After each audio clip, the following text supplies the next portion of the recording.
मदनपुर नामक एक बहुत ही सुंदर गांव था। वहां के लोग बहुत ही खुश रहा करते थे तथा एक दूसरे की मदद किया करते थे। वह सारे हिल मिल कर रहते थे। अरे बेटा, जल्दी लौट कर आ जाना। हाँ हाँ पिताजी, शहर का जैसे ही काम खत्म हो जाएगा मैं आ जाऊंगा। अब चलता हूँ पिताजी। एक दिन की बात है, एक जादूगरनी उस गांव से गुजर रही थी। इतनी सुंदर नगरी तो मैंने कभी नहीं देखी।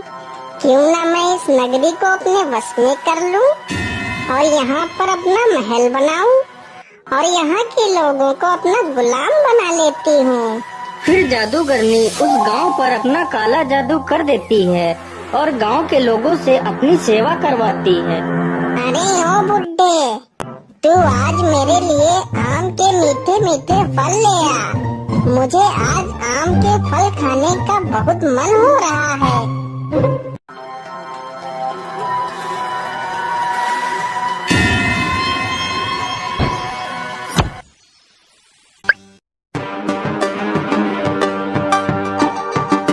अरे पिताजी, देखो मैं आ गया। आप इधर कहाँ जा रहे हो? आप कुछ बोल क्यों नहीं रहे हो? आपको क्या हुआ पिताजी? अरे ये क्या, पिताजी कुछ बोल क्यों नहीं रहे हैं? आखिर यहाँ क्या चल रहा है? मुझे इसका पता लगाना होगा। लेकिन पिताजी इस ओर कहाँ जा रहे हैं? चलो देखता हूँ।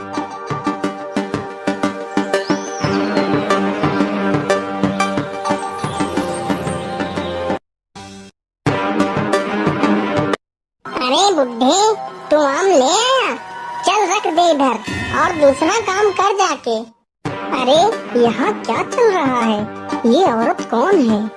मुझे साधु बाबा के पास जाकर पूछना चाहिए।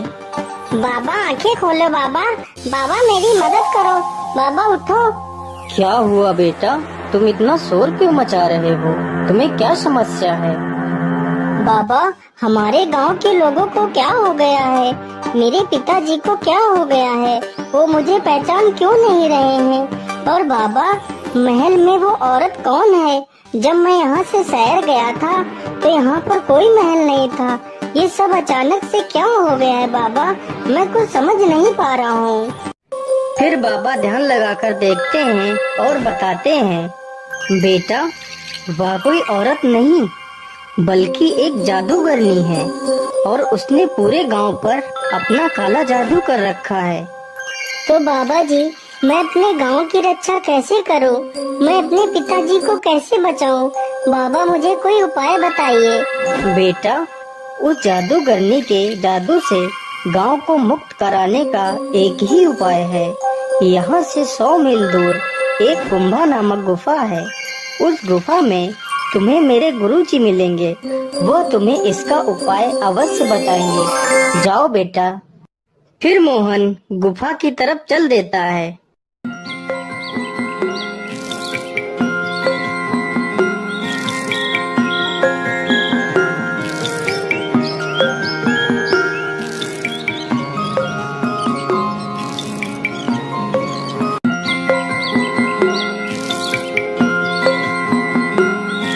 मोहन गुफा में पहुंचकर साधु बाबा को सारी बात बताता है। बेटा ध्यान से सुनो, यहाँ से कुछ ही दूर पर एक जादुई पेड़ है। उस पेड़ में ही उस जादूगरनी की आत्मा है। अगर तुम उस पेड़ को नष्ट कर दो तो उस जादूगरनी की मृत्यु हो जाएगी और तुम्हारा गांव काले जादू से मुक्त हो जाएगा। लेकिन बाबा, मैं उस पेड़ को पहचानूंगा कैसे? बेटा, उस पेड़ को पहचानना ज्यादा मुश्किल नहीं है। उस पेड़ के चारों तरफ एक अलौकिक प्रकाश जगमगा रहा होगा। ठीक है बाबा, मैं चलता हूँ। मुझे आशीर्वाद दीजिए।